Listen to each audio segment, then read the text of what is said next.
This material is made available to you by or on behalf of the University of Melbourne under Section 113P of the Copyright Act 1968. It may be subject to copyright. For more information, visit the University Copyright website.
So is there an event or something there?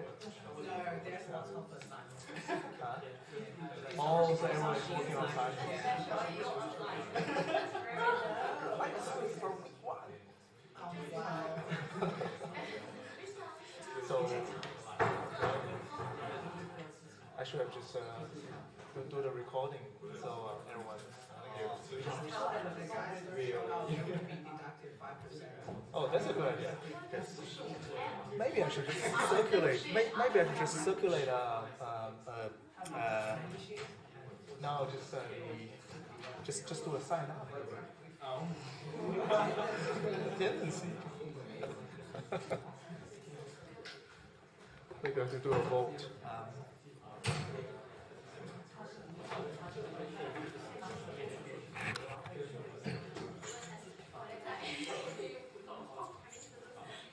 Okay.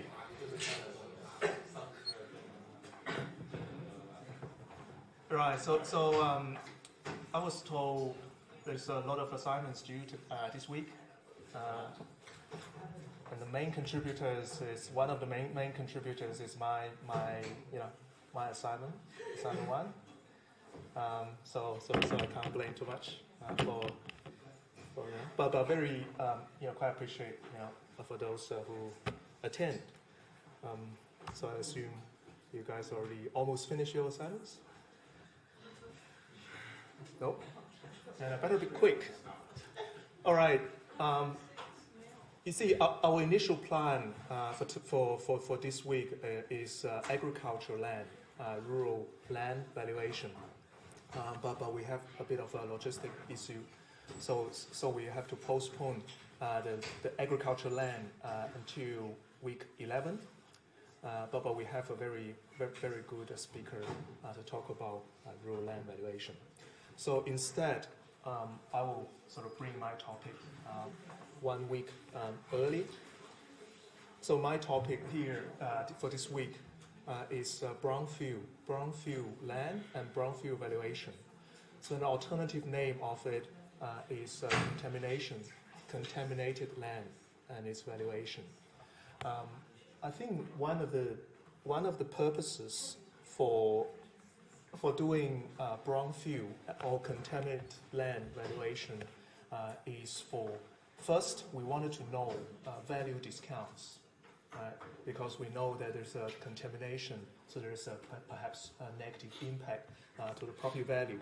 And second, we wanted to assist our development decision makings, right? So if we know there's a potential contamination, what do we do about it?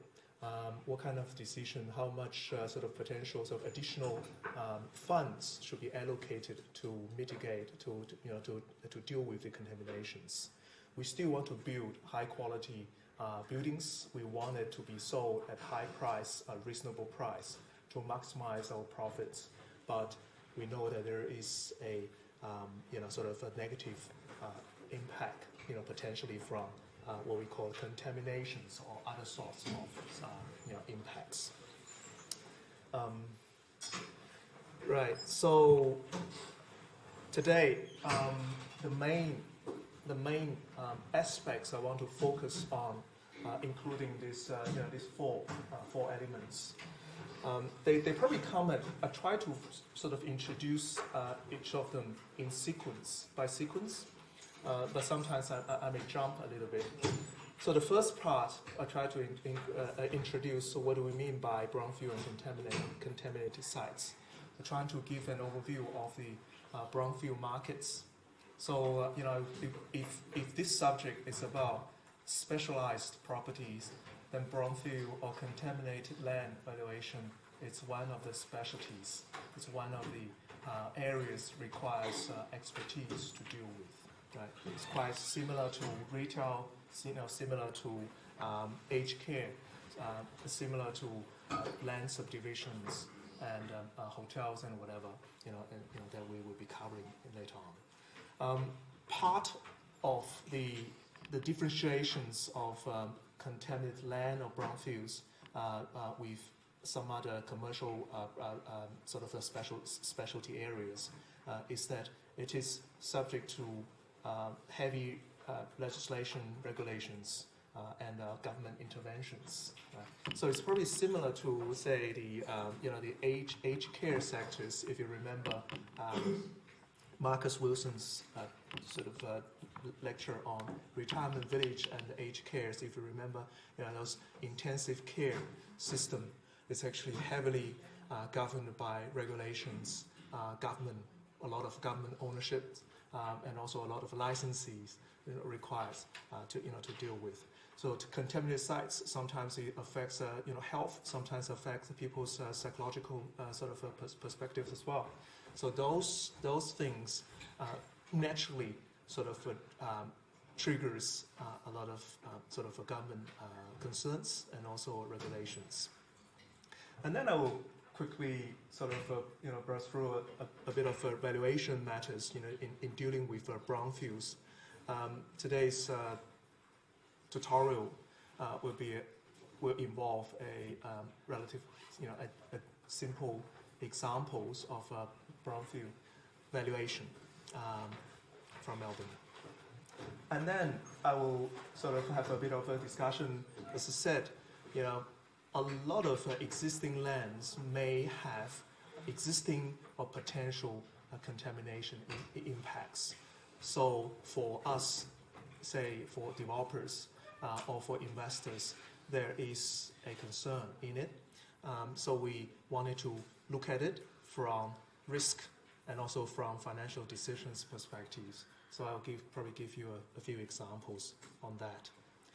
Again, the relevance of contaminated sites or brownfields. So I mentioned a few here, sort of related to regulations, also related to market efficiencies, assignments due Friday, so we're still talking about sort of efficiency problems. I guess from this week onwards, from next week, nobody will care anymore about efficiencies. So I might still talk about it.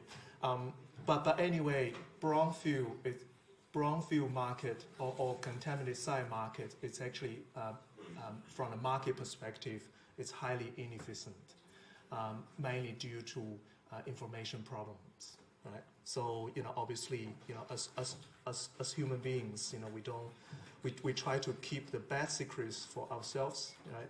And then alternatively, we only want to sell it at a very high price.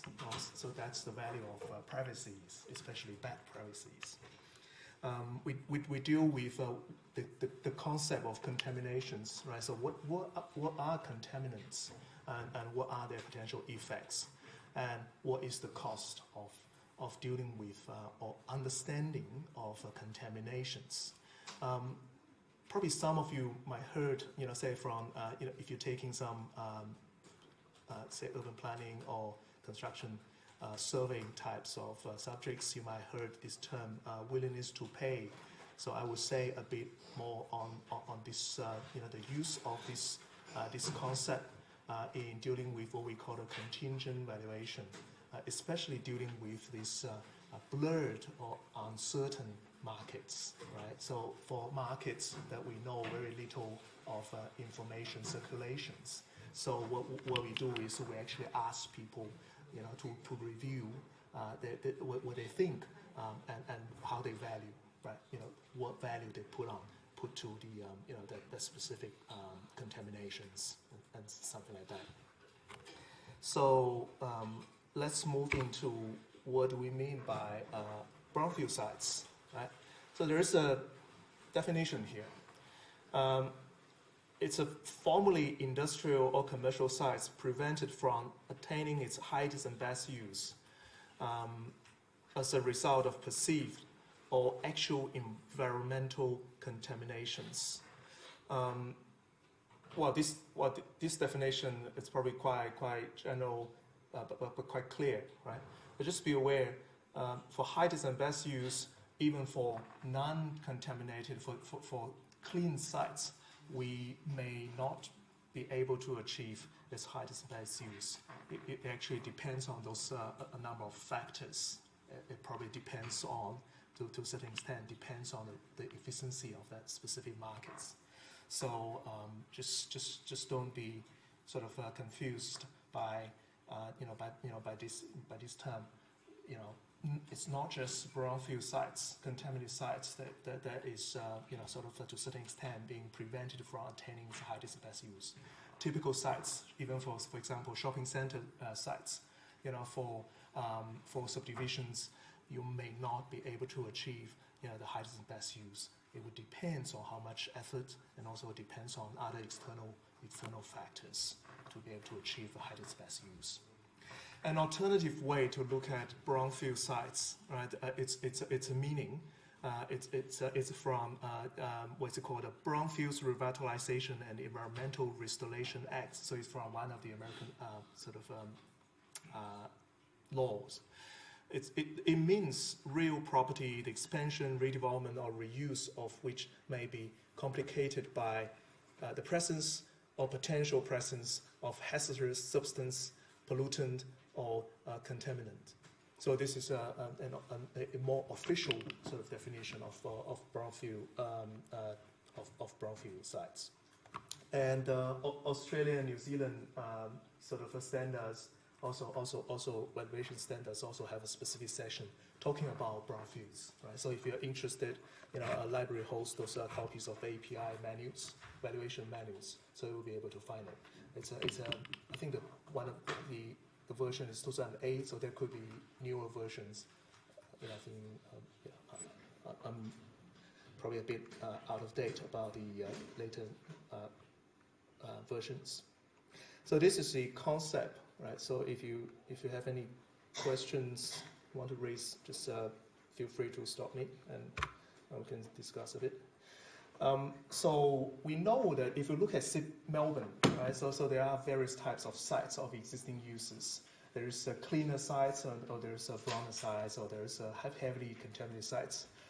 So sometimes from us, from say user, investors, or developers, or government officers' perspectives, we may want to know where they are, and to what extent they are contaminated, and that kind of things. It's very costly for us as a private parties to figure it out, right? So, so we probably need to get the help from the government. So basically, government agency, in this case, in Victoria, it's the Environmental Protection Authorities, EPA, which collect, or it's actually compulsory request, certain parties to release their contaminated situations. So there's a comprehensive list to show, as a register, to show contaminated sites or brownfield sites, right? At different categories, right? So it's actually quite a comprehensive recording system of potential or existing contaminations, and also there's a priority about contaminations as well. So it's actually doing very, very well in the context of say Australian capital cities, especially New South Wales and Victoria are very comprehensively done and very effectively done.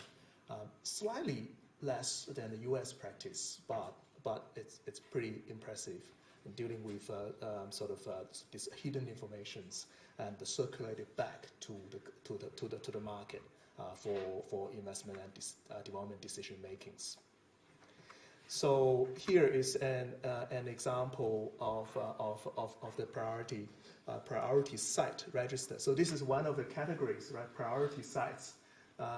So you may, if you log on to EPA's website, you'll be able to get that specific sort of definition of about what is existing, what is priorities, what is a potential sort of contaminated sites.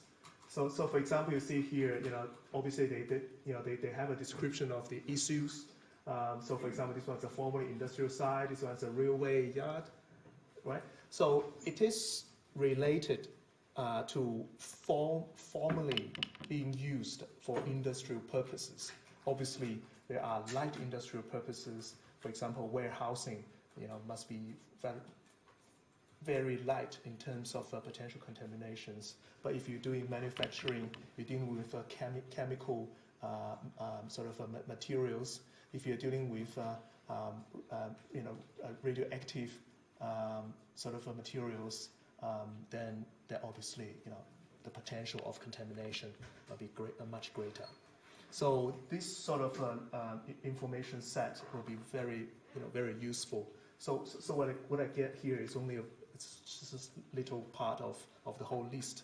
So if you are interested, just feel free to log on to EPA's website to see the whole list. And then this one is obviously a bit out of date. Obviously, some sites will be decontaminated over time. Some sites, if this remains being used for sort of similar industrial or even heavier industrial use, then over time the contamination issue can be further worsen, right? So in those cases, so over time, sometimes you might need to continuously monitor to see how the site is being how the site condition is being changed. So this is just one of examples. When we talk about inner cities, Melbourne, we use Melbourne as a case, right? So because a lot of it's a very sort of localized kind of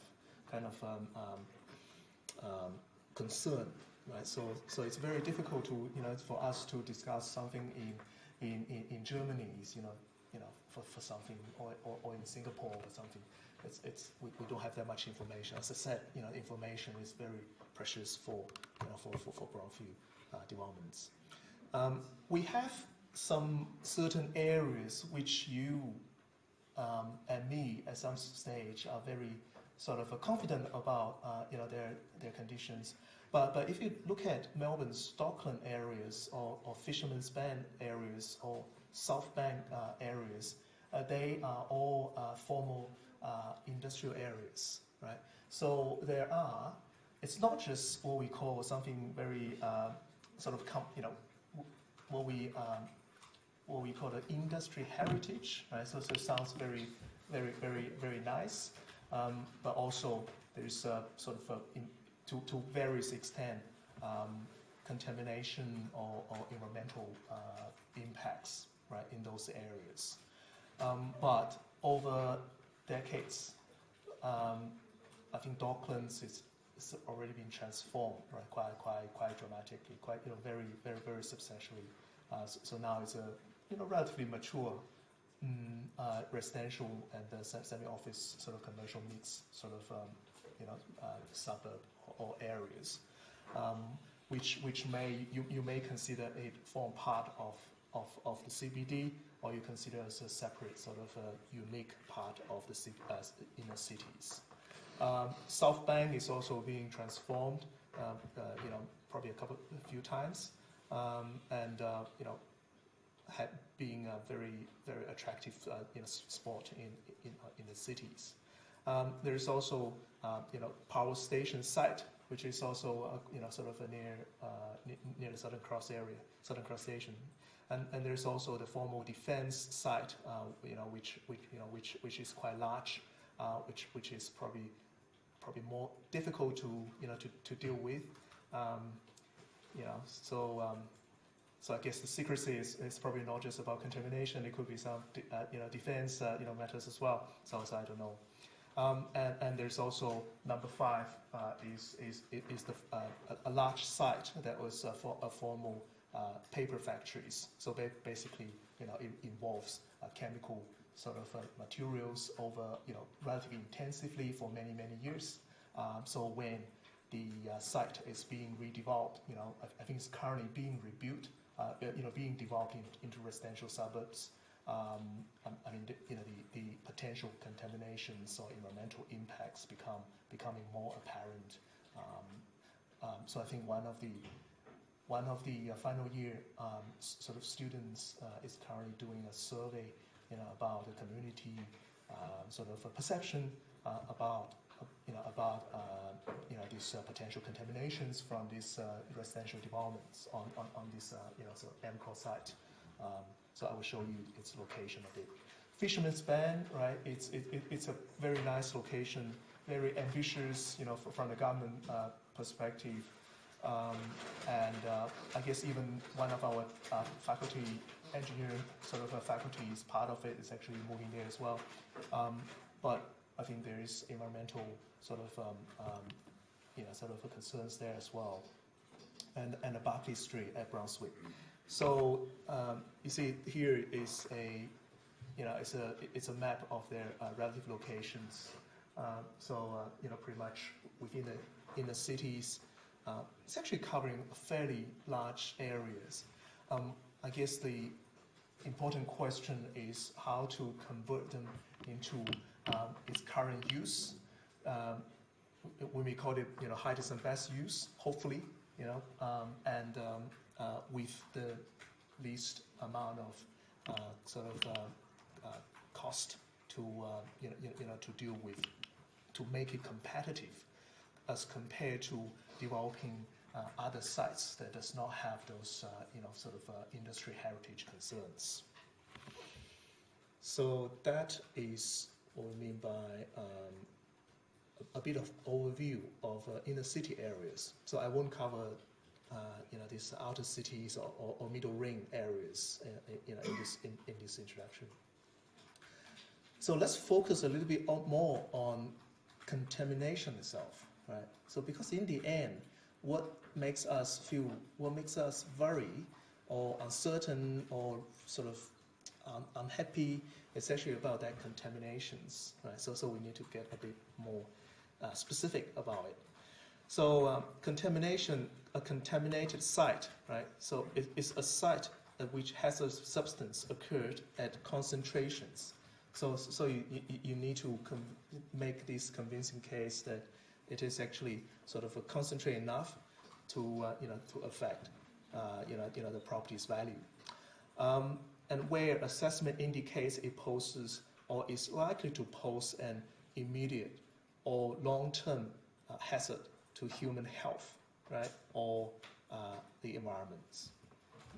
So here, from our specialties perspective, if we consider ourselves at some stage happen to become a sort of a contaminated site experts, evaluating contaminated sites, industry heritage sites, then we need to have these abilities to be able to identify and also be able to reliably assess the intensity and the impact of those contaminations. Right. So those things are relatively important. Here is a list of some of the sort of contaminants. There's a long list, right? So it's just a bit of a few examples, to show you. Obviously, it will be useful to identify, I think from the government websites and some of the specific studies, a comprehensive list, and also the definitions of hazardous substance. Right, so that would be quite a useful things. As private parties, very rarely we will be able to see business opportunities or value justifications for us to provide that this list or definitions or informations. Therefore, this kind of list and definitions of contaminants and the contaminated sites is most likely be provided by governments, right? So by state governments, by national governments, to a certain extent, local councils, right? And sometimes those definitions or their impacts are actually also partially defined or supported by court cases. So if there's a event and then there's led to a court case, a dispute, eventually, sort of went through the litigation process or whatever legal processes, and that case or that process of reasoning and evidence collecting, validation, those processes will help us to identify and also define, the seriousness of contaminants and the impacts. So very briefly, right? So we need to know there are things. Some are more physical things. Some are more sort of non-physical. They are potentially or actually affecting human health and environments, right? Those contaminants. Now we just very briefly sort of move into the U.S. part. As I mentioned, I think the U.S. The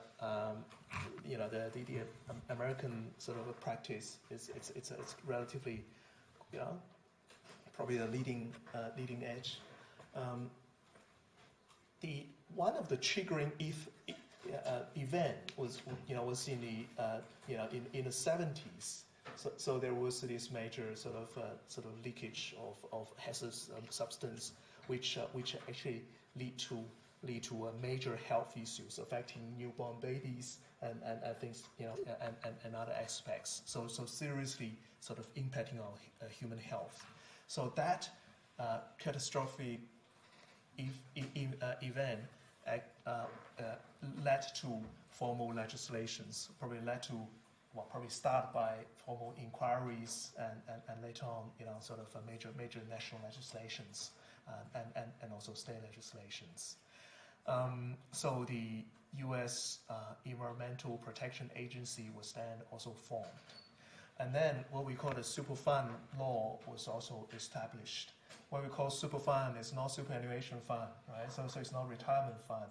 It's actually a formal government established funds it's a centralized funds to specifically supporting decontaminations, identifying contaminated sites, and dealing with those effects.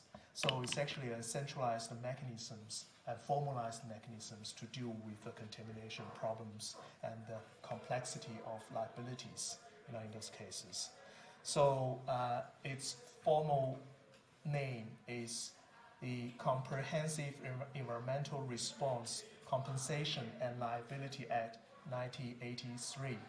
So the Superfund law was originally sort of passed by the Congress in the 1980s, and then this sort of formal act was officially introduced, sort of passed or enforced, made enforceable in 1983. So it's probably 2 to 3 years later, right?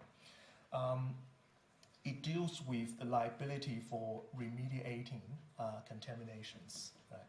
Obviously, they try to sort of identify major contaminated sites. So they deal with those more significant contaminations, because there are so many of them. Right? There's also another legislation. It's called Asset Conservation, Lender Liability and Deposit Insurance Protection Act. Right? So it deals with protections for lenders from the liabilities. Liability for involved in brownfield or contaminated sites can be very, very substantial. The problem is you don't know, right? And then the problem sometimes you don't know physically what that contamination and the extent of it, how serious it is. You're not sure. The second part is you may not know who is actually should be liable for the decontamination, sort of a process. Who should be paying for it? So I think in Melbourne, I think the local councils are quite concerned about this, because if nobody can be identified to be liable, eventually I think the government, then the local council will have to deal with it. Whether it will be a substantial sort of cost to those local councils. You can imagine if local councils have to deal with those liabilities, how do they raise the funds? I guess maybe one of the most straightforward ways will be raising fees, from local residents, from the houses, right? And then local residents will not be happy, right? So that is a very, very, very realistic sort of a real sort of a problem, in not just in the U.S. context, but also here. I think in pretty much in any cities that we're concerning sort of a formal industrial use. Okay, so that's the U.S. part. Here is just a list of state-based and national-based and state-based. Sorry, a list of state-based sort of contamination or environmental protection legislations. So it's just a list of legislations. It's relatively boring. So if you just, I think it's useful for us at this stage just be aware of it, so you know that it is sort of heavily and carefully regulated. It's because of its importance. So more in terms of the operation or management of it, environmental protection authorities, right? So they are the government bodies established sort of handling these matters. I already showed you the list, right? There are multiple lists, and there are the explanation notes and also database. And there's also sort of a supporting system, advisory and advices, and also so there's a lot of supporting roles this EPA is playing, mainly from two perspectives. One is a register of contaminated sites, right? So that we are aware, right? So for users and for developers and investors, we're aware of them.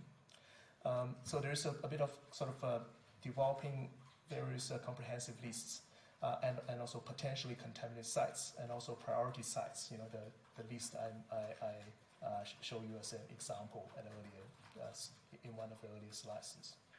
And also it provides a procedure to suggest how to search for a specific properties contamination situations. You may search by date, by location, or by region, or by type, or by company names. Right? Company names is probably more to do with liabilities, who is liable for it. Right? The EPA also have these regulations and power to govern those contaminated sites usage. So in a way, it is also linked to land use policies and planning practices as well. So here are a couple of questions. I want you to sort of quickly think about. So,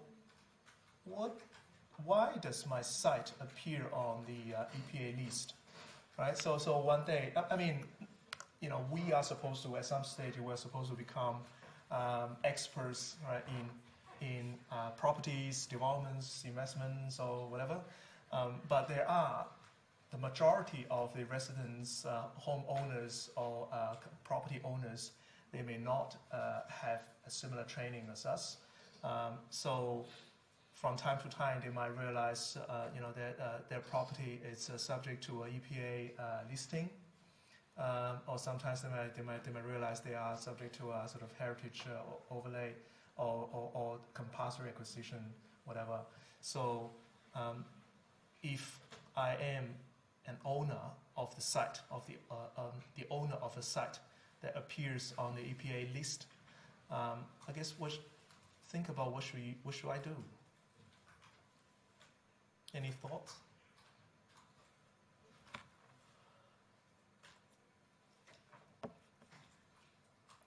What should we do?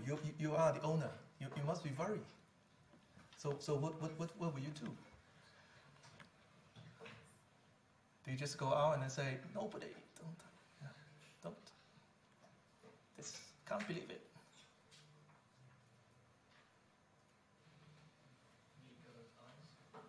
Sorry? Yeah, so seek advice, right? So practically, what do you do first? How do you seek advice? It's quite, I think, can be quite common sense, right? So.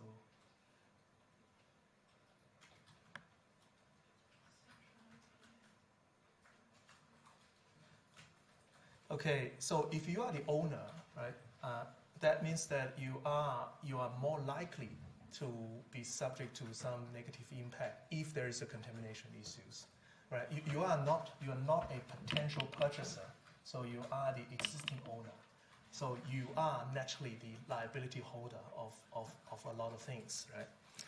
So I guess typically the first thing you need to quickly go through is to ensure the current use of the site, right, is compatible with the site contaminations, right? So if the site is already defined or practiced with that degree of understanding of contamination, then you are less likely to be subject to additional liability or problem or value losses, right? So that is probably the first step. And then, if the site, right, is the subject of EPA's regulations, maybe make sure you complied with the regulatory requirements. Right? So probably that is you probably need to consult some people who has that expertise or license to advise. And you have considered your obligations to notify other parties who may be affected. So this is probably important. The nature of contamination impact is actually affecting others, right? So if you are producing pollution, you are a cement factories, producing air pollutions, right? One of the basic obligations is to notify your neighbors that this is not a good thing. Right? you can't cheat, you can't hide, right? That will be subject to some eventually some legislative punishments. If you have still have some additional concerns you're not sure, then maybe contact, in this case, should be the EPA, Environmental Protection Authorities, within that specific states who governs this whole thing. And for general advice, right, for overall advice. And then you may be directed by the EPA to a specialist, right? So you could, professionals for that very specific issues, right? Because that specific sort of contamination issues could be very unique, depending on each case. So quite simple, right? Common sense too. The second question is, what if I am a prospective buyer? So you haven't bought it, right? So you are just a potential buyers of a site that appears on the list. So this probably implies a useful practice. So if you're approaching, you're wandering around, inner cities, you have a lot of money to invest, you want to purchase a site. One of the things that you should be doing is to check the EPA list to see whether the site that you like is not on the list. If it is on the list, that doesn't mean, right? Doesn't mean you're facing a disaster. If it is on the list, it is probably worthwhile looking into it a little bit further. Right? So in this case, maybe going straight to professional advice will be probably making more sense, right? To get professional advice, otherwise you might spend a lot of time and effort, towards making the final decisions. Importantly, you may need to look for independent advice. Right. So one of our friends formerly worked for large developers, telling us, this sort of internal information transfers.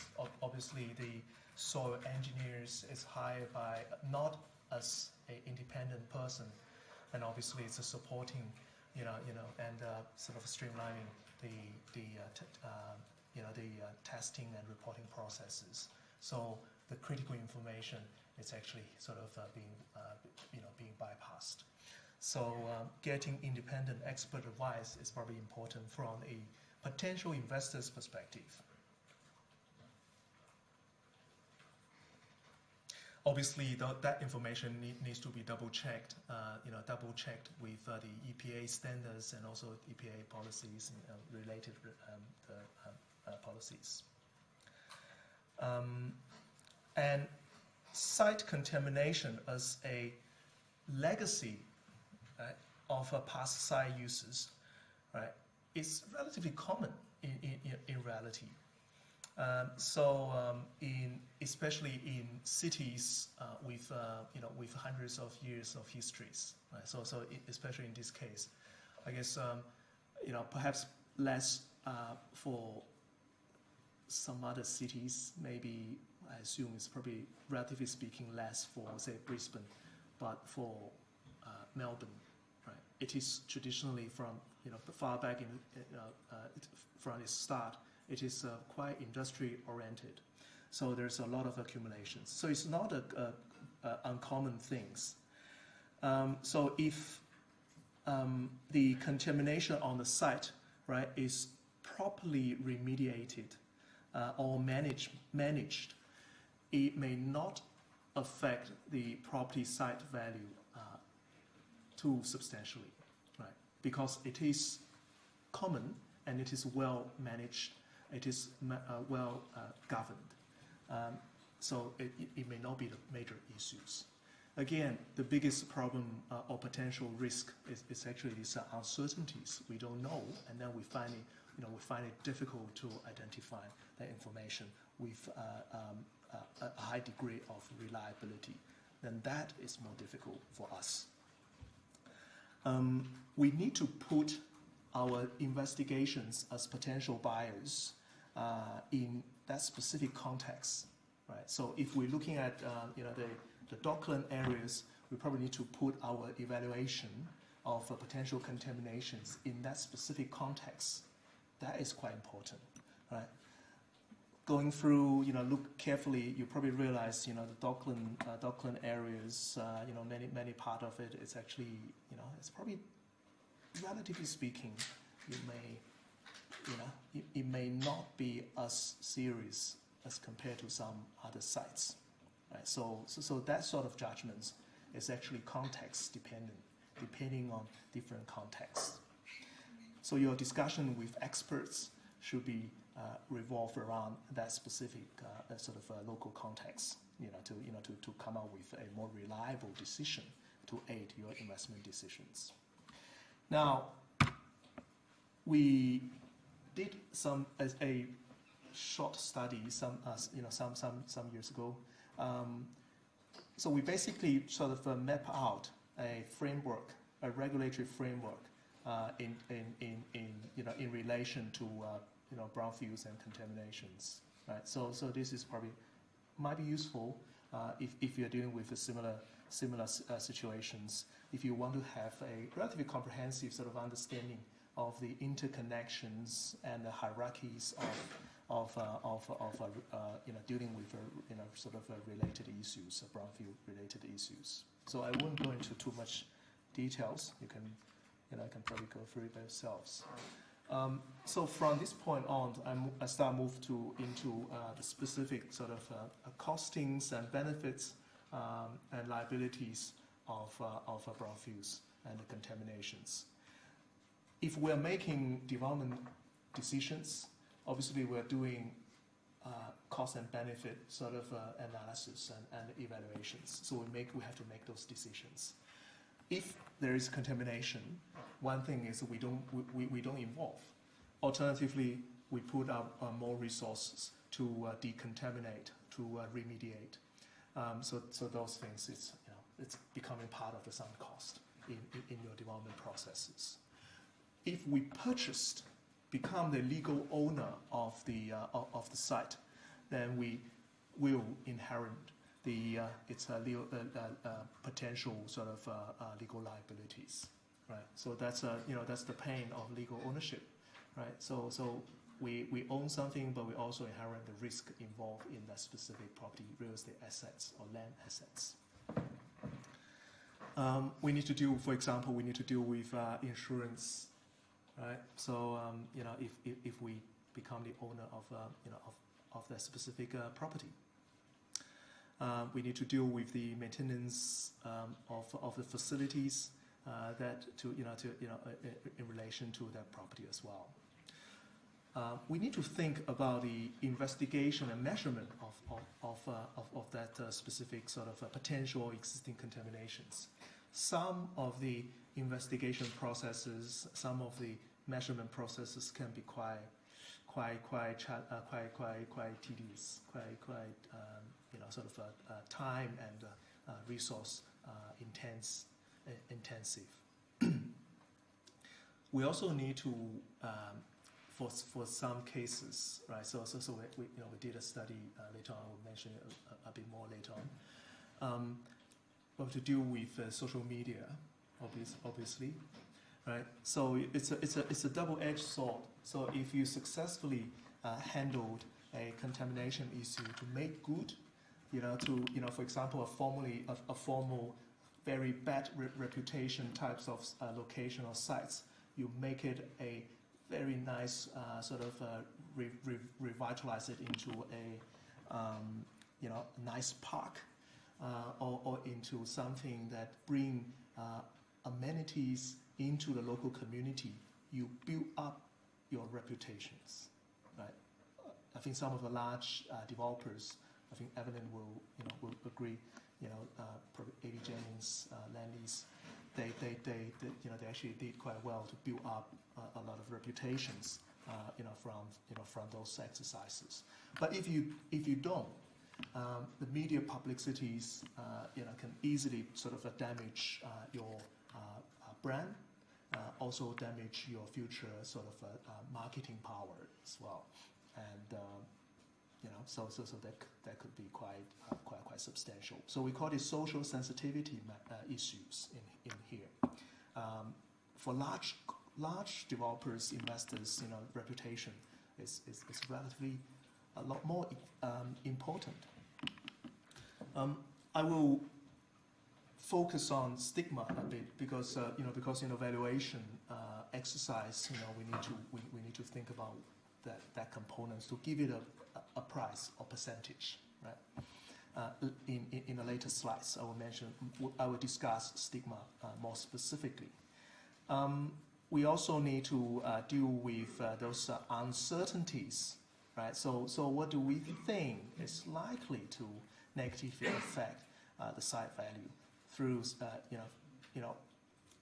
some could be potential sort of contaminations, and then we need to be relatively capable in responding to or be able to interpret and respond to policies and the legal institutions, right, the regulations and all that. Because the government practice, right, very often it will not be a negotiation based.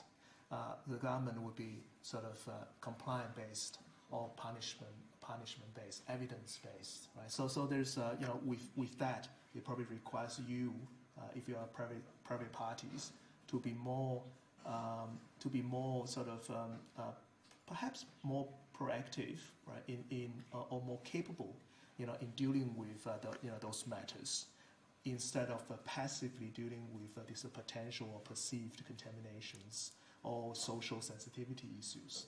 You probably need to be a bit more proactive in dealing with it. In a way, right, it is an art in dealing with those things that is uncertain by nature. Okay, in the end, the uncertainty is about knowing little of information, right? So we don't know a lot of informations about the property, about the site. So here we say, the information cost is a problem. For the building, so if it's a former industrial sites with existing building there, going into a heritage conditions, we lost a lot of knowledge about that building. So where they used to store contaminated materials, over years, we lost the record. And where they buried, or few those contaminants, that sometimes, we actually lost that information. And sometimes over many exchanges of ownerships, we actually even lost who actually occupied the site for what purpose.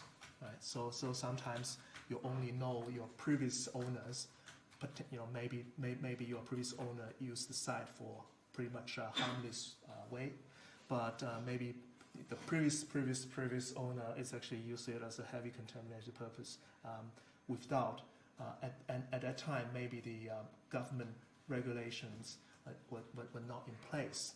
So that sort of loss of information, it may potentially impose a major impact on your ownership of the property. Another issue is about behavior, right? So it's about most of information we are holding by ourselves. If we don't tell, unless we are being forced to act, right, then we review what we want to a certain extent. But if there's no forced, if we're not forced to do, that information remains private. So in this case, we call it, there is a fundamental asymmetry between the owner of the information and the potential user or the potential buyer of that information. So in this case, it's the contaminations, histories, and information knowledge. So we have a term called moral hazard. To show it in business, there is a natural tendency for strategically avoiding the true information to be reviewed or to sort of balancedly deliver to the other parties strategically, right? So that is in a legal way we call it competition, right? So that's but if in an illegal way, that specific types of a human behavior, sometimes we call it moral hazard.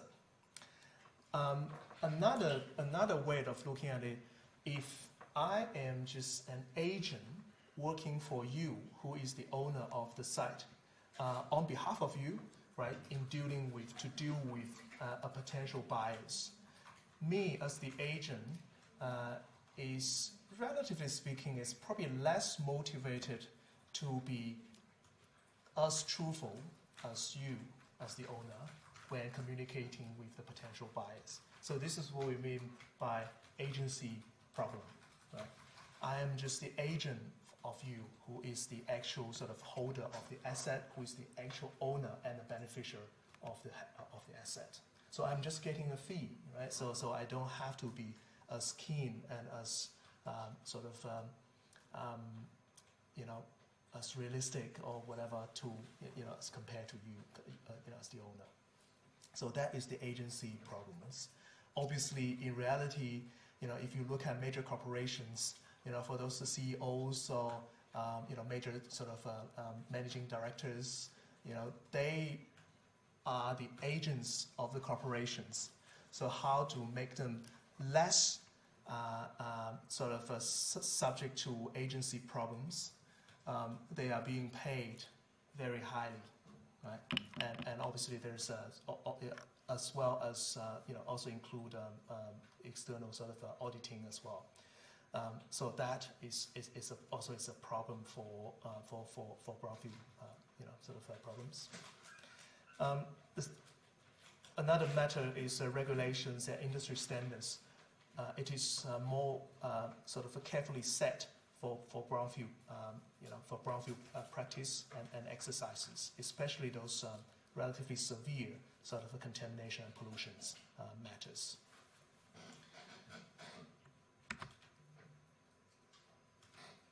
So here is what we call, since the information is a problem, when we look at the trading transaction of brownfield sites. So I want to buy, you want to sell, and then we realize we don't know much about it, and then this could be some serious problem with it. In the end, that is what we call a market, right? So brownfield land market. Transparency is a big issue, right? The cost of assessing the site, right, becoming a problem, and the stakeholder perception of brownfield sites can be very, very different. Right? So depending on who the stakeholders are. So I'll mention a little bit more in the next slides. The collecting of information, data collections, and the measurement, as I said in the previous slides, it's a bit of problems. And also the complexity of the information structure attached to the brownfield site, is also a problem. By that, I mean, if we know very little about these specific brownfield sites, then obviously who is owning what, to what extent, who is liable on what, is actually a very ambiguous information set for us, right? So if we only know a relatively messy range of information, it is difficult for us to logically or to clarify, right, the situation, and then to put on a percentage, say, discount value, to the site. So this is what we mean by a relatively more complex information structure attached to the brownfield assets. If it's a clean site, and then you build a new house on top of it with clear building standard, with a clear buyers, with sort of clear ownership, sort of freehold ownership structure, then these sort of things are much less likely to occur, right? In terms of buying and selling decisions. So this one is just, sorry, yeah. If whether it is any potential for like the detached housing, like normal housing markets, Mm-hmm. for not be classified or recognized as the contamination site. So some of them, you mean? Yeah. Is there any potential for them to not be recognized as? Yes. So you see this whole system of listing, measurement, EPA Yes. established by government, or even government even established sort of government-based development corporations to deal with contaminated sites, right? So all these efforts partially deal with the problem. Right? So it always allows certain part of the markets that hasn't been fully monitored or understood. So some of the sort of residential sites potentially over time, right? Some time ago, within its history, there's actually some contaminations which eventually lost, over the transfer of ownerships, for multiple transfer of ownerships. Yes, so information, historical information is typically sometimes lost. So for those things, the moment you realize it, obviously legally you need to. It's probably of your interest too. You need to sort of report and bring it up, right? So to be introduced into the EPA list. There might be a compensation matters, you see. So if you are not a liability holders, maybe the suffering from that may be potentially sort of compensated. So the super fund, U.S. super fund, is actually partially dealing with that. Basically it is a government established insurance fund to deal with this sort of lack of information, lack of transparency problem of the brownfield or contaminated site markets. Right? So somebody got to insure this problem. Right? If private parties, banks cannot deal with it, considering it's high risk, then the government, one of the approaches is the government step in and then to establish a government funds, right, to deal with it. Yeah, I won't say it's perfect, but at least that's one of the. I mean, the super fund law is actually subject to a lot of sort of criticisms over since its establishment, and then obviously we don't see other countries sort of quickly follow the same path.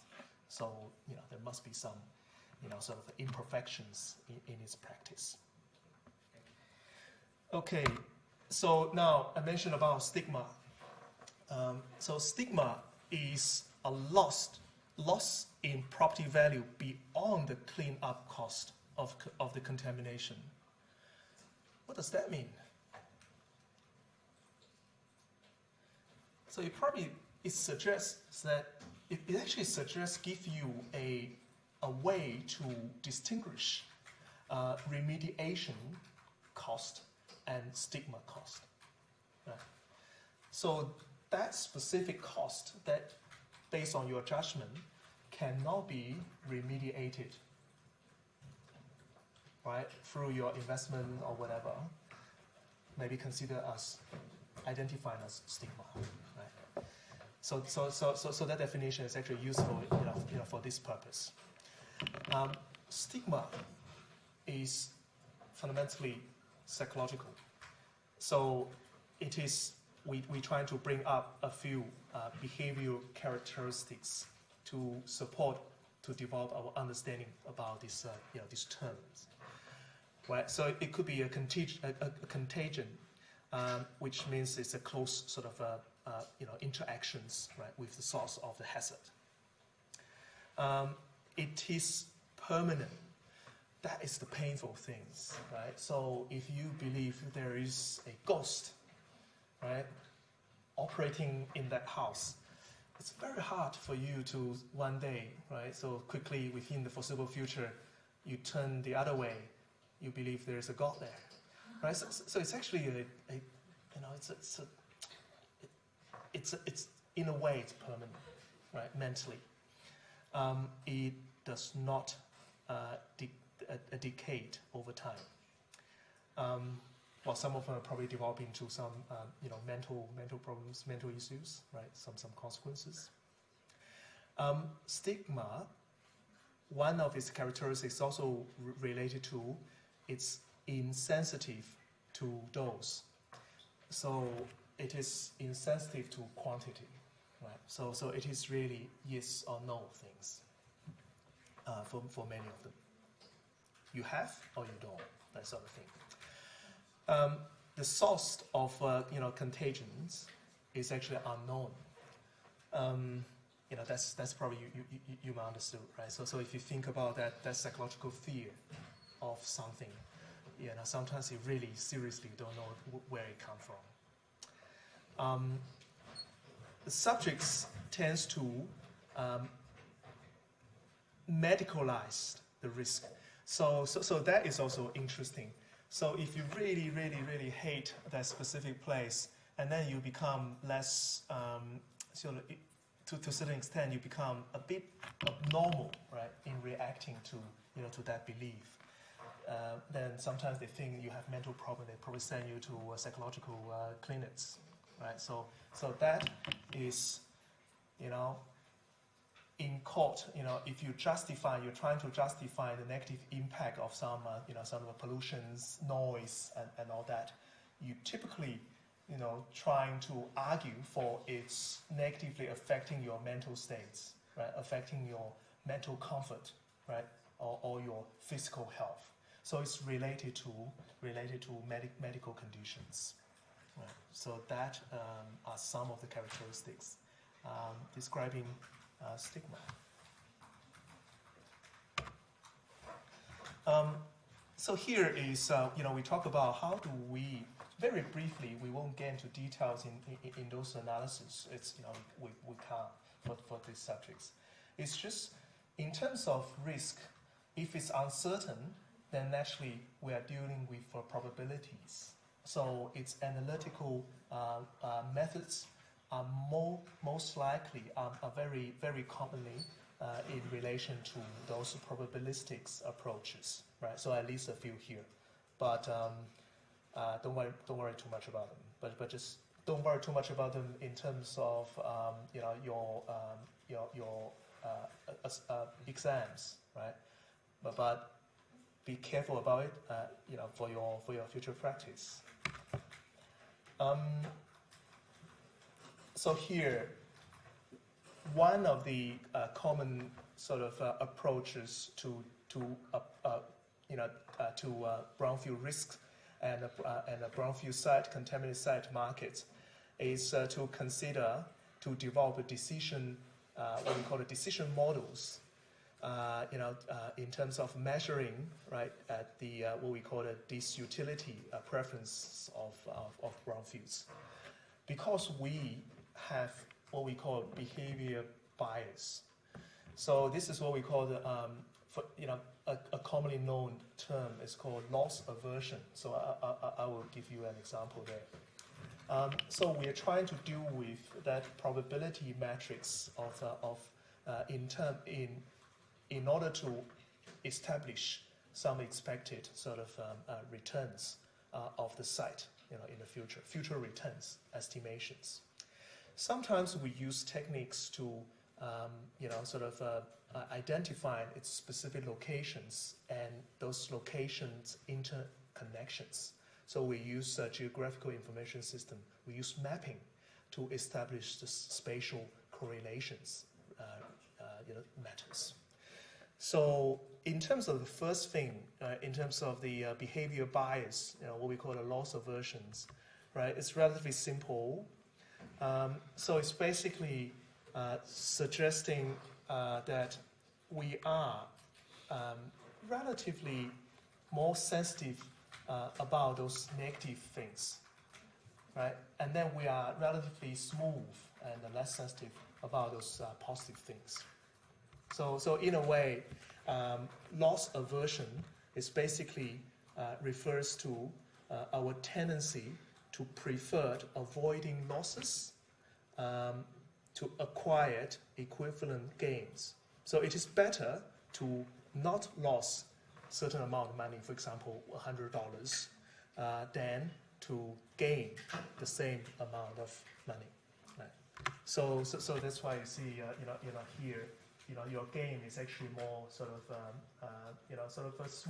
smoothly and slowly increasing, in terms of your gain increase and your sense of utilities. And where on the other side, here is the loss. The loss, the coefficients, it's actually going a lot sort of steep because you don't like it.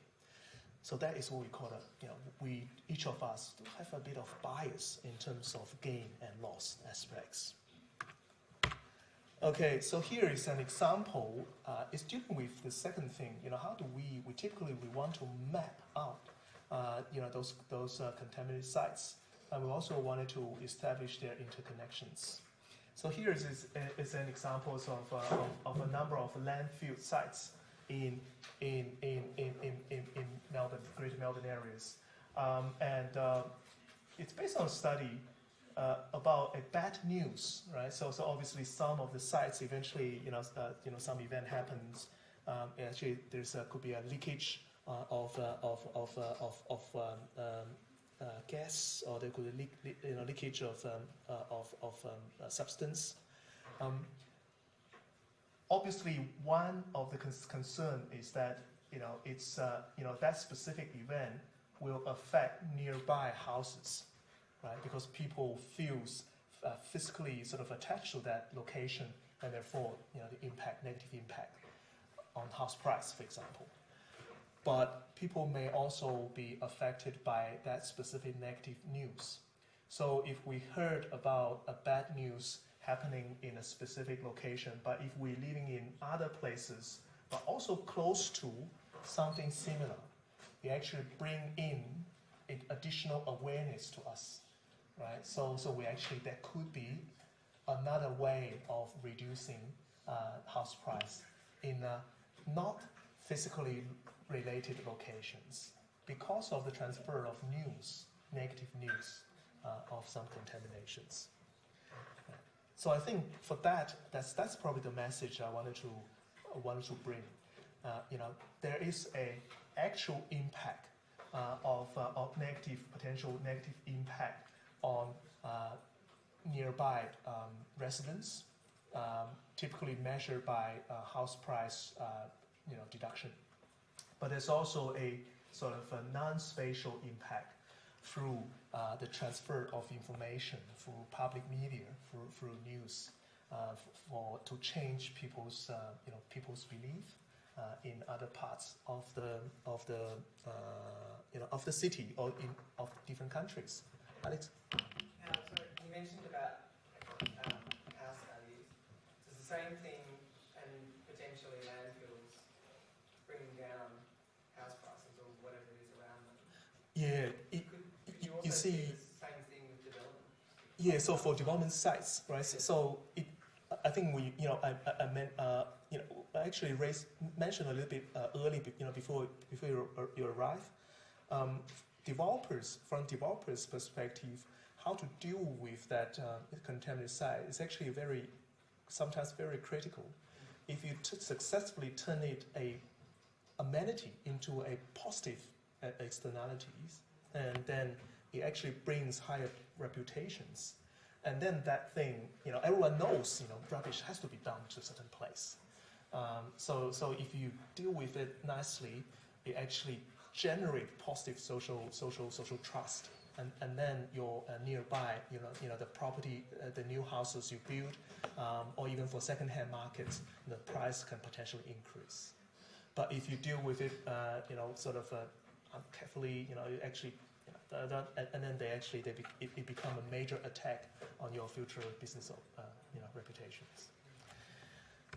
Yes, so I won't go into these details. Really, just to show a measurement of the potential percentage of value change in different suburbs, because of that sort of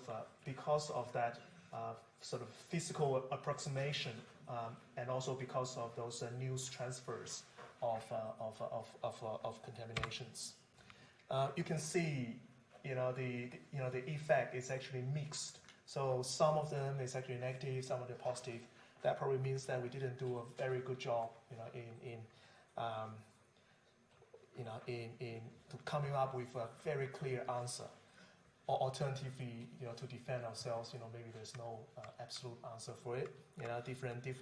As I said, each of the contamination is actually a context-based. So maybe each of those suburbs will have a specific story, which makes the actual sort of price increase or decrease due to that contaminations varies. So the actual cities, and the property market is a lot more complex than our ability to explain, of course. So here's just a bit sort of a before and after analysis. I won't get into too much details. Well, it's just interestingly for that, it seems in that case, for that specific case, the Clayton South somehow is subject to a relatively significant sort of a negative house reductions.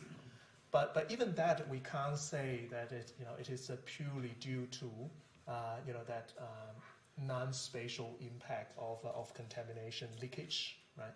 It could be some additional sort of local impact which we didn't identify for Clayton South.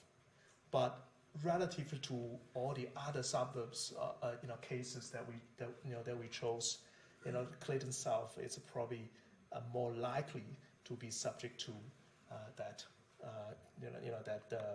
contamination impact. Okay. Now that is one of the examples of us to provide a bit of the spatial sort of analysis of contaminated sites in Melbourne context.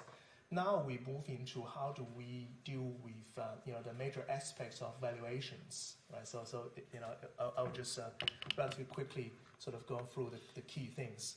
Valuation methodologies remains the most useful one is a cost approach, right? Summation approach, or residual approach. And if the site, right, it's more likely to be subject to sort of a projection of cash flows and with similar transactions, with transaction informations, then we may use discounting, time discounting, cash flows or capitalization approach. If we have detailed information about specific transactions, very detailed informations, we may use sort of a multi-regression to deal with it. And last but not least, that contingency valuation, which is based on comprehensive and carefully designed surveys, is also useful for us to figure out people's what we call the willingness to pay or willingness to accept, types of sort of analysis. So in order to analyze or to conduct that specific valuation, if we deal with the cost approach, right, it's actually relatively simple. Brownfield value is equal to the unimpaired value minus the cost of remediation and also the stigma. You may remember a few slides earlier, I mentioned stigma cost is the cost that cannot be remediated. So that means that these two are mutually exclusive, right? So these two components, they are not sort of merged together. So they are independent costs. So you need to assess the stigma cost. You also assess the cost of remediations. If you have comparable contaminated site sales, fantastic. So you have a important information source for you to estimate So for example, say comparable rates or even returns. In terms of the stigma estimations, it is typically a percentage value as if unimpaired of the unimpaired site values. So it's a percentage. How to estimate a percentage, right? It will be probably discussed in a tutorial. Using direct capitalization approach, if you have transactions, market transactions, it probably allows you to come up with based on the comparable sales. It may allow you to come up with a all risk inclusive kind of a return to use it as a capitalization rates. So direct capitalization approach is possible for those more active contaminated sites transactions. We may use opinion surveys for contingent valuations and other valuation methods, discounted cash flow, and we may use the sensitivities to allow us to test a multiple sort of discount rates or to multiple sort of price rates based on different scenarios, right? So because for certain types of contaminated sites, the degree of uncertainty is actually very high.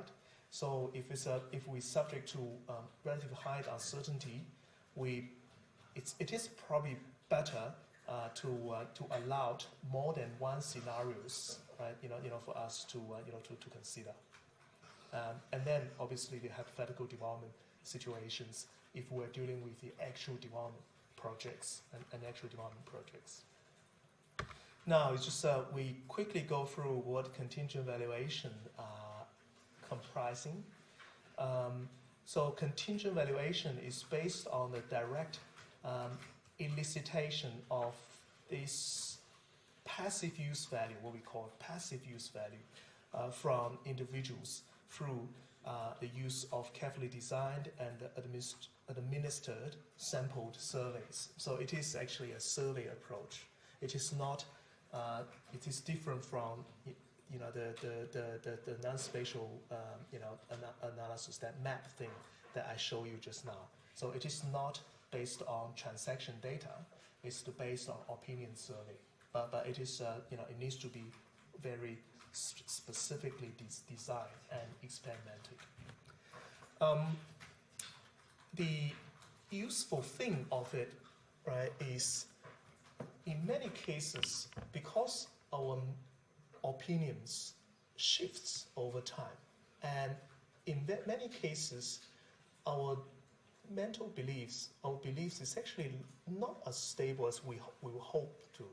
So in case, for example, if there is a major fire, or if there is a major government policy, imposed on specific matters, it is very likely to change our opinions, right, because of that impact. So we are interested to see before and after, people's opinions, but we can't. We are very unlikely to be able to measure, that change by forcing them to buy a property or to sell something, right? So we have to use, and therefore we have to use this, surveyed approach. It is different from buying and selling in action. So it is actually what we call stated preferences. So it's actually based on our statements. We say we like these things.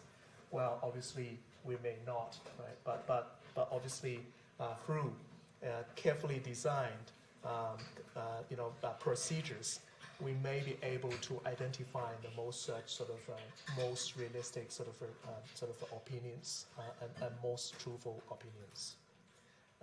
But obviously there's a bias in it. So here is a step of conducting a contingent valuation method. Step one, we construct a hypothetical market. Unfortunately, if you impose a policy, you want to know people's reactions, willingness to pay, willingness to hate your policy, that sort of things. You don't have the actual market actions within that period of time. So you probably need to sort of hypothesize a market. You probably need to create a potential markets to be able to, sort of allow you to ask the right questions to the participants. And then you collect data through the survey methods, right? To, by identifying the right person. Some people have no idea about your subject matters. Then you just, probably just try not to involve, those people. You need insider knowledge. You need experience. You need those personnels to supply useful data. And then you estimate the average willingness to pay, right, from this sample. And then you estimate the bid functions, which means that you're trying to establish a relationship between potential value and also that specific policies or whatever events happenings. And then you aggregated information to form a value propositions. In the end, it is arguably less solid than the actual transaction-based sort of evidence, right? Because it's opinion-based. But nonetheless, it can be very, very useful, to guide a lot of decision makings. Okay, so following that, we have from the developer's perspective, in many cases, we have another way to look at it's not just contaminations will have a value attached to it. It's also about whether we are able to identify which risk factors are involved in that specific brownfield sites and those decision makings. Right? So this is what we mean by risk scoring and also factor rankings. So we wanted to going through a survey processes from people's opinions. We wanted to identify which factors from their perspective are more important. They consider those factors are more critical affecting their decision makings, and we wanted to rank them. By ranking these, obviously, it allows us to understand the nature of that contamination issues. It allows us also, if we are policymakers, it allows us to prioritize those contamination-related factors. So, for example, for contaminated sites developments, we may have these 6 categories of risk factors, such as site-specific risk, such as political and legal risk, such as socio-economic related risk, and also planning-related risk, and also project-related risk, and also financial and market-related risks. And each of them is actually a category, and therefore each of them is actually further subdivided into more understandable and specific risk factors. So I will probably show you a little bit more in a later part. So as I said, each of these factors are further subdivided into 5 sub-factors, in order to describe each of these principal factors. And then you conduct a specific survey. So eventually, I won't describe the details of the analysis, of the process, but the outcome is, it is as I said, the different factors, different stakeholders, right, and also their rankings. So if we don't consider the specific stakeholders of the developers' interests, or planners' interests, or valuers' interests, and also other relevant sort of professionals' interests, they're all experts, by the way, right? So they're all experts in dealing with these matters, but they are different stakeholders, meaning that they have different interests. Sometimes they have conflicting interests, right? For example, planners and developers, very often they have conflicting interests. So if we don't consider their separations overall, right, here's the ranking of their relative importance. Right? So site-specific is the most important. Project is the second important. Financial and market third. Planning rank 4, and political and legal rank 5, and the socio-economic, at the bottom. In the context of Melbourne, Melbourne, development markets. But if you look at each of the stakeholders, it's actually there's a bit of variations in terms of their relative preferences.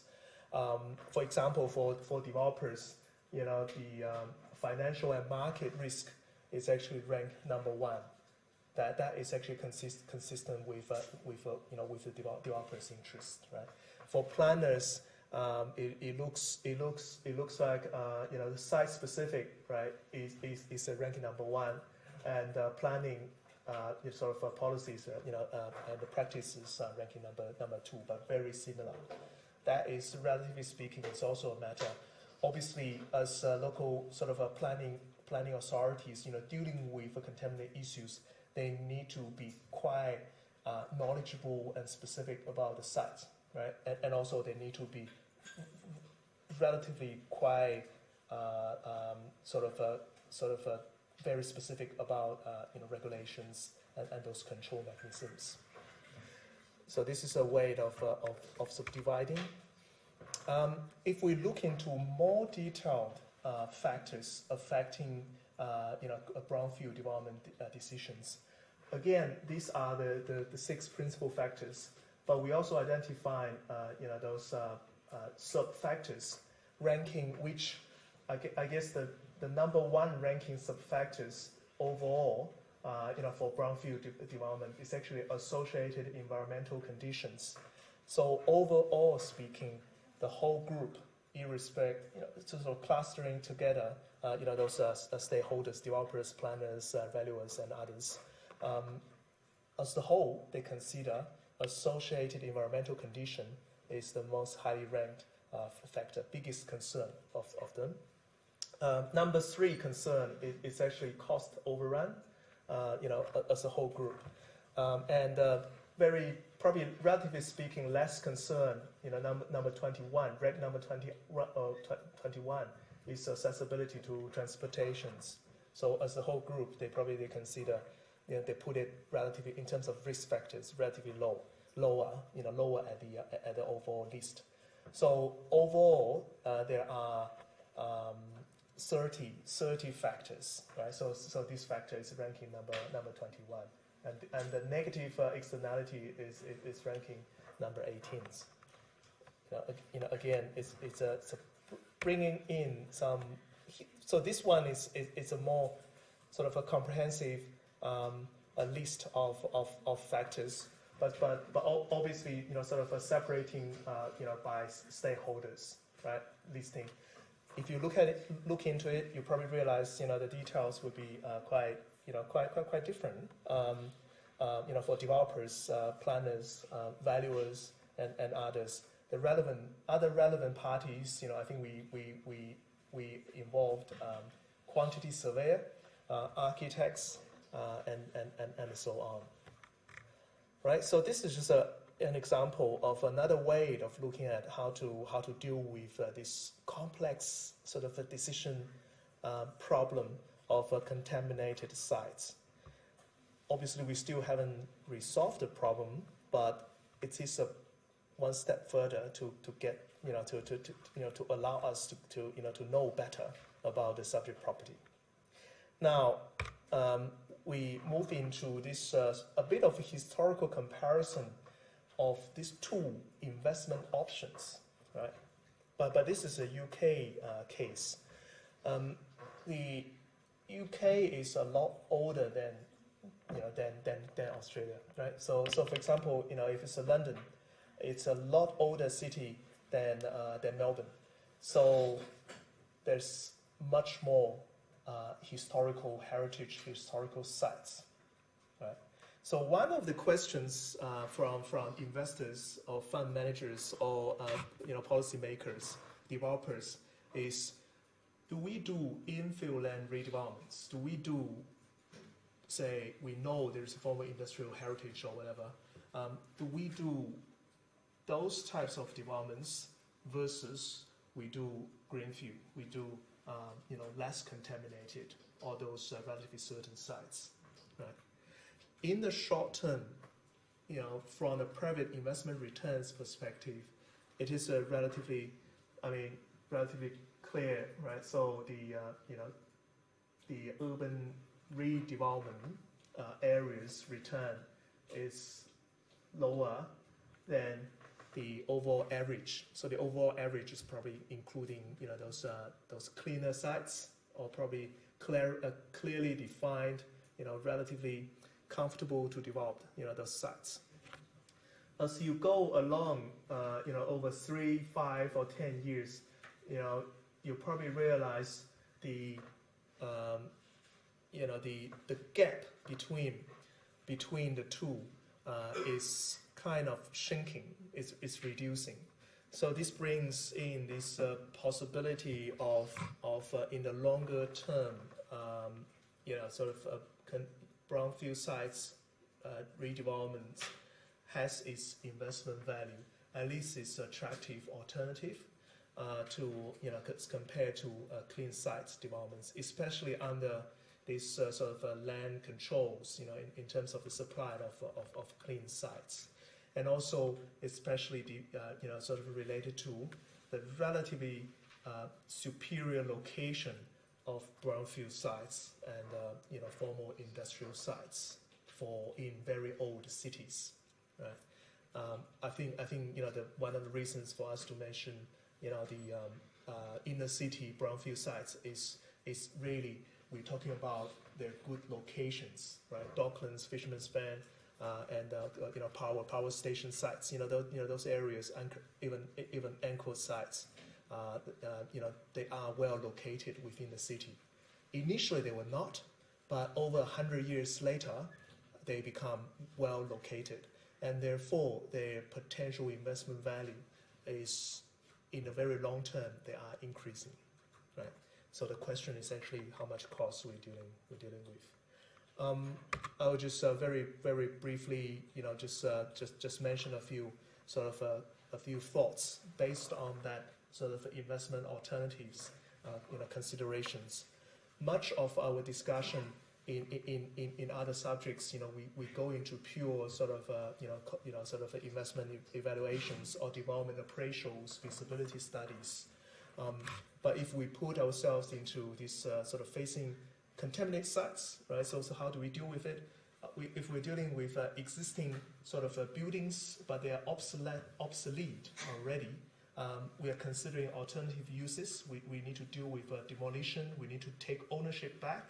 We need to redevelop into alternative uses, say from commercial to residential, from warehouse to to office or to hotels. That sort of change of land use, it is actually investment decisions. It is a trade-off decisions.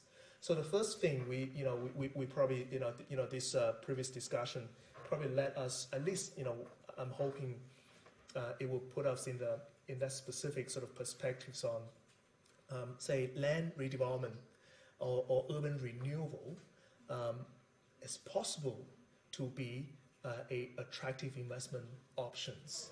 It can be a painful investment option, but it is likely to be a sustainable investment option, right? So this is the first message, for your considerations. The second message is the time holding horizon needed for redevelopment of, especially for contaminated site usage, can be a lot longer than the typical investments. So I guess if you are a venture capital holder, you want short-term return, you want to take advantage of market volatilities, then maybe brownfield things may not be, in many cases, may not be the best choices, or redevelopment cases. Just imagine the amount of time, right, you assemble the site. If the existing building has over just 20, over 50 existing unit owners, just to assemble it back into something that allowing you to demolish the building, it might take years. So that is the time cost of dealing with brownfield sites. The third one, although value gap reduces over time, the cost to the private sectors remains pretty high. As I said, the biggest problem with brownfield sites or contamination is information, and it's also this long-lasting kind of psychological impact if people believe that there is a negative sort of problem with, of it, right? So for private developers, it remains a highly costly process and a risky process in dealing with contaminated sites. That's probably why government funds, you see Vic Urban, the former Vic Urban or government organizations actually actively becoming some sort of developers in dealing with brownfield sites, because they are backing by themselves, right? So they are insuring themselves as the government bodies. So that's probably the fourth aspects, right? So the government itself has that capacity through tax and through other fundraising processes to actually mitigate some of the potential risks involved and uncertainty involved in brownfield redevelopments. They probably directly involved in developments, and also how to provide a useful incentive to encourage private involvements into redevelopment of brownfield sites. So that it's a very important question as well. We may not have a good answer for it, but I think to understand the nature of it, if you work for say state government, local councils, those type of insights, it's actually very important. If you know how to incentivize the market to deal with this problem of information and privacies and the negativities of formal uses, you're actually creating a big sort of a business value or positive social value, right? For the specific context. So I guess maybe the U.S. is probably a bit more advanced in dealing with all these matters as compared to the others.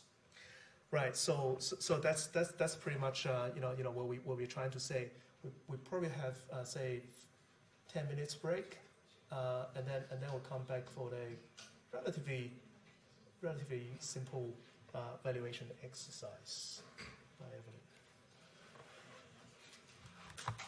So do you have any questions for on this Friday's submission? How many of you already submitted?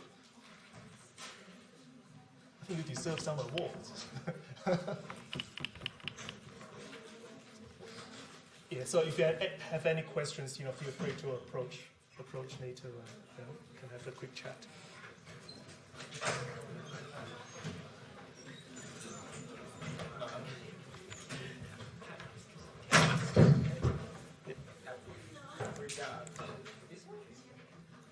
Actually, what is the mechanism?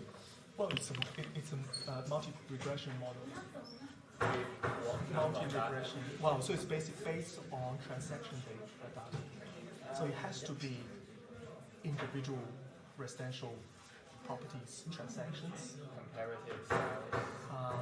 Yes, and then also needs to be that properties characteristics also be in place as well. So maybe just Google it. There's it is a statistical model, to estimate the relative price of some of each of the characteristics of the property. Yeah.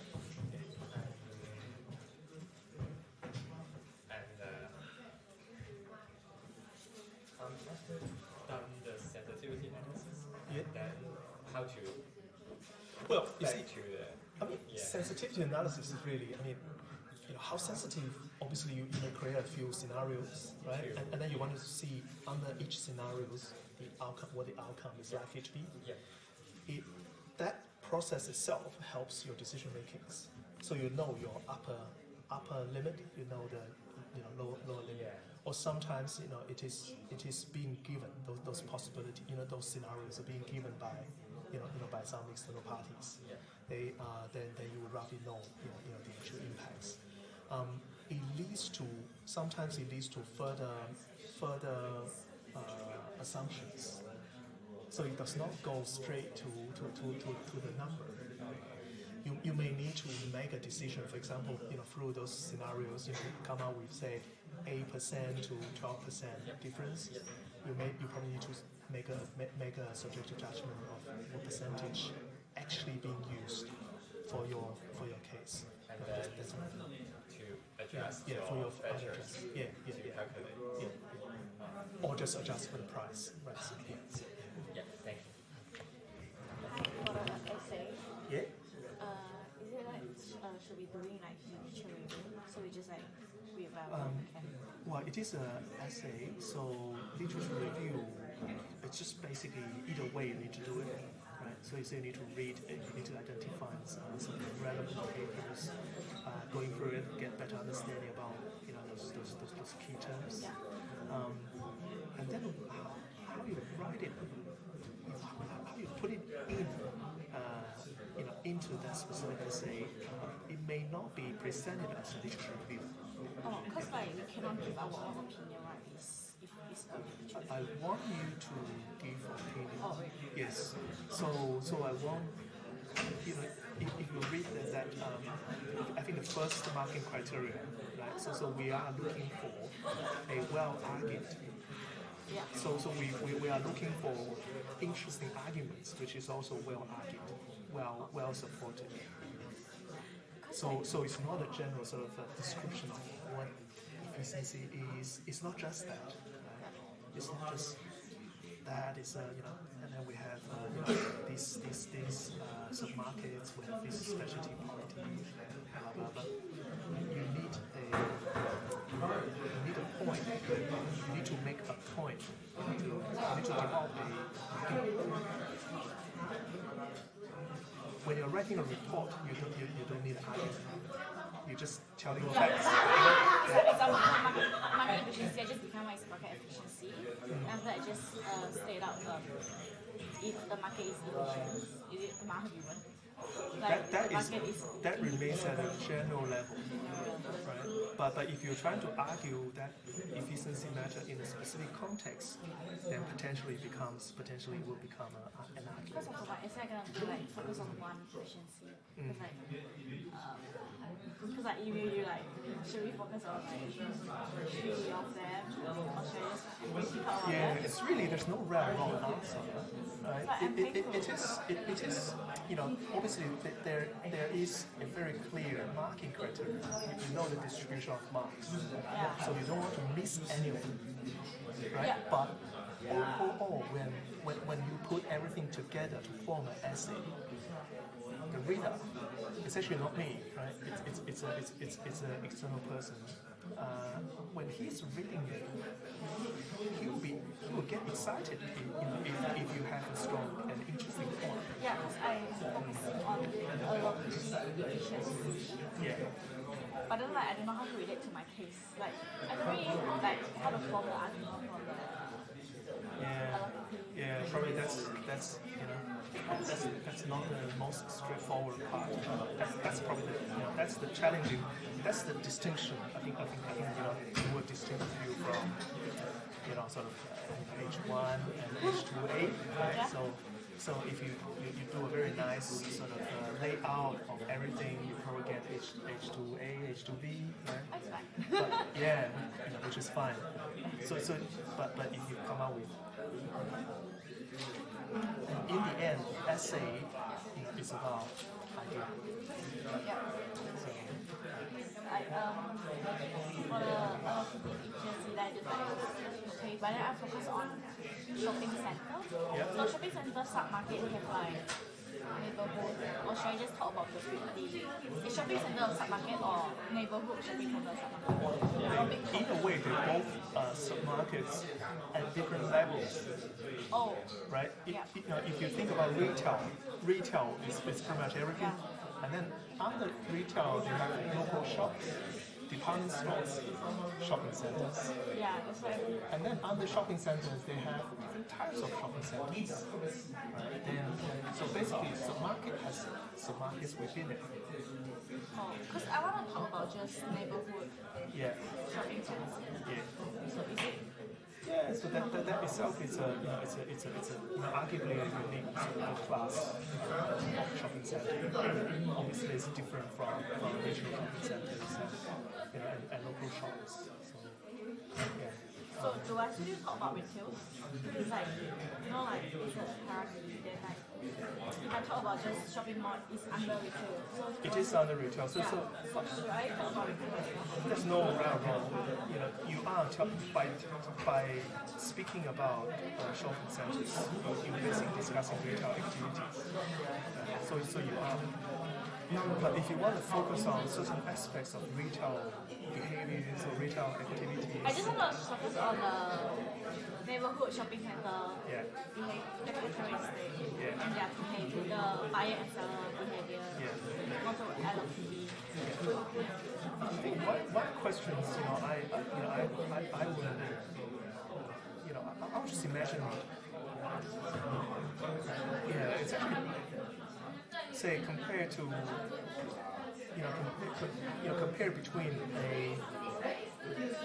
a high street retail district, right, so a number of shops, to a neighborhood shopping centers. I would probably assume the neighborhood shopping center is more allocated deficit. But obviously depending on how you define allocated deficit, right? Then if I'm writing that thing, I would find different ways to justify and support that. It's So efficient. can you do the same? It's working efficient. Neighborhood shopping center. Well, for example, right? So I go shopping on high street, right? On some of the local neighborhoods. Actually, it takes me a lot of time trying to figure out who is selling what, and their revenue conditions. If it's a shopping center, somebody, the developers and the operator of the shopping center already done part of the job for you. They already designed it. In a way, they manipulate your behaviors, right? They know what you want, right? And then they try to arrange all the activities and tendency mix to match up with your activity. So I would assume this is more activity. Yeah, because But I don't want to write an essay for you. So I'd rather you say something I write else. the market efficiency is not efficient as a whole, but then I write but then in the submarket, there's a separate segmentation that lead to market efficiency. I say I gotta write like that. Oh, there's no right or wrong. It's really in the end, when he's reading the whole thing, whether he gets referring to say referring to the market criteria, whether it stands out than the others. Yeah. There's no right or wrong, really. Argument is argument. So yeah. I thought it's literature review, so I read. No, literature review is the starting point. Obviously, you have to understand a lot of things in order to be able to write something. Do you have 10% allowance for the word limit? Yeah. So I can take So, I think the market is fine. 6,500. Yeah, that's Yeah, because okay, and that could be that I think it's say if it's a one session, ideally, trying to sort of control it around,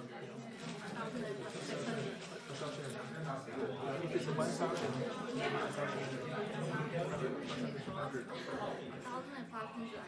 Oh, if it's 1,500, then 600, 700 is fine.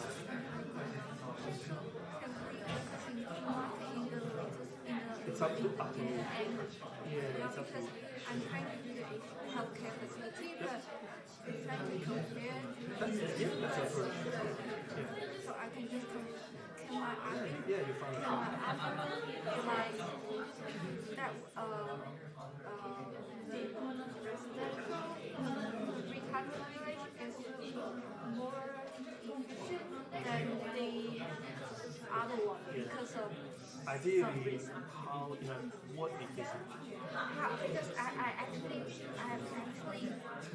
tried to investigate from allocated efficient and information efficiency perspective, but the fact is, I think allocated efficient is somehow related to information. it's related. Yeah, it's related, but they see, for the aged care hospital tax, there's a lot of damage similar to the brownfield. Information is more controlled by the government. So in a way, whether there's a market, it is. I mentioned that even though, because I checked with the news, actually there's some healthcare facility operating at a loss even with the government support. So I'm using that as an encouragement to support my statement that the market is not allocating anything. So I'm just thinking if I can compare this one because it's hard to just write about one and make a conclusion. No, your argument requires, because your argument is comparative, so it requires something to be compared. So therefore, that's required.